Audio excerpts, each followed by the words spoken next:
So I've seen a lot of talk about the martial arts assassin being overpowered right now with dual Mosaic. I'll show you a build that's actually overpowered. Probably could do players 3 or players 5, at which point after, I mean it could do players 8, you just have to actually whack them.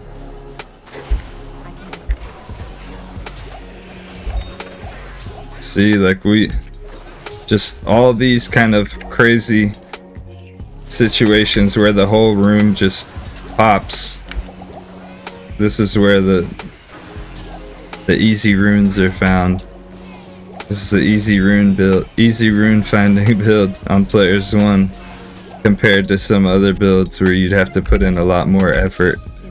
So yeah, you could say that that new assassin is really strong, but then, you know, finally you can use something without having to have infinity, without having to have enigma and stuff, since you can have dragonflight with the assassin. I just think I think it's a net positive more than a negative.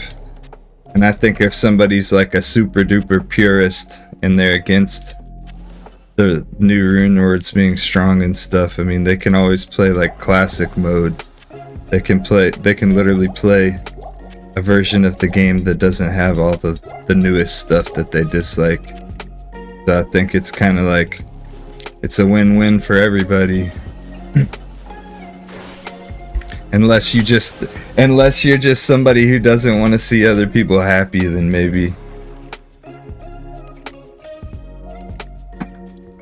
there's some other issues going on.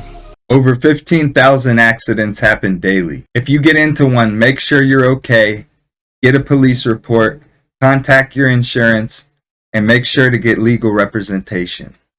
You can get the help of a 21st century law firm that makes it so easy you can even set it up all from your phone and text your attorney throughout the case. Injured and don't know where to start? With Morgan & Morgan, it's so easy. With Morgan & Morgan, you can submit a claim without ever having to leave the couch. In 8 clicks or less, you can submit a claim with Morgan & Morgan. If you're ever injured in an accident, you can check out Morgan & Morgan. You can submit a claim in 8 clicks or less without having to leave your couch. For more information, go to forthepeople.com or dial pound law. That's pound 529 from your cell phone.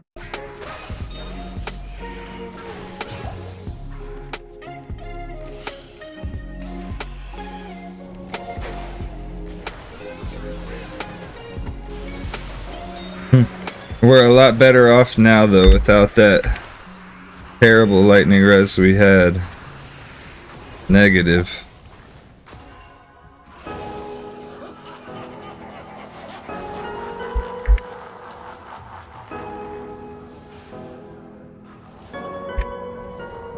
Okay. Yeah, our mercenary even just himself is just going to be so much more powerful now. With that fanaticism aura. I really don't even care that I don't have cannot be frozen though, because this build most of the time is just going to be in the pits. If you wanted to make it more for other areas, I would definitely suggest having cannot be frozen, but since I can teleport, and 9 times out of 10 I'm relying on the auras and like static field, because I can't static field in bear form, so that's one thing to keep in mind as well. You know, you might want to static field them first and then transform. Impossible.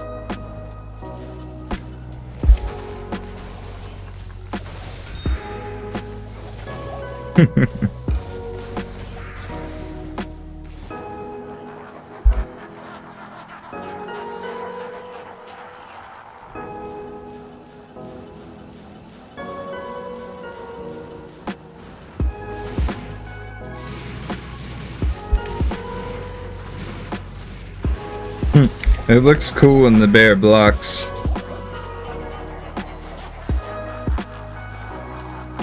Alright.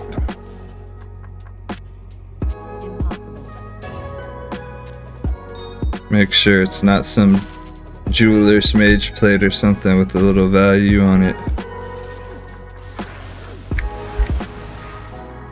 Let's get him. Look at that. Look how much we hit. How much more we hit though with our attack compared to when he didn't have Conviction Aura. So I mean, you don't really even need Infinity on this character, but with it, you're gonna be way better against bosses. And then if you have Infinity and a Sundering Charm, then you're gonna be really good when you come across things like those beetles and those little flying bird things that don't take lightning damage. But I don't know, for farming the pits, I think just having that Rune Master and shit is fine. But I'm gonna go with the Beast for a little while just because it's cool. Somebody had asked me why my mercenary has Crescent Moon, and it's because he has ignore target defense on there. But I could put something else. I just think that's a good. I have Plague on there as well. So here's my gear: Rune Master, Mage Fist, FCR ring, Arachnid's Mesh, just a ring for some strength so I can hold the shield. I would ideally probably have like a SOJ or something on there, maybe even a BK ring for extra life with this build. Some Tri-Res boots, Dual Dream, Source Amulet with 17 FCR, and then the Jeweler's Plate with 4 facets, CTA and Spirit on swap. I got some Lightning Skillers, Lightning Sundering Charm, which makes a massive difference, Fire Skillers, Torch and Annie, and then just some random small charms. Probably could put some other ones to fix my lightning res, which is terrible. Maybe even worth sacrificing one of these Fire Skillers or something in exchange for something with res on it. So there's that. Mercenary, Crescent Moon, Fortitude, and then Plague with Flickering Flame. Reason that I have Crescent Moon on this hand, or I would put Grief or something else, is just because I feel like with the ignores target's defense against trash mobs and stuff, if he hits his first main hand attack with the Frenzy, he's usually going to hit the next, usually going to hit the follow-up swing as well. That might just be me being superstitious though, because I know a lot of players on here are real superstitious. They feel like something.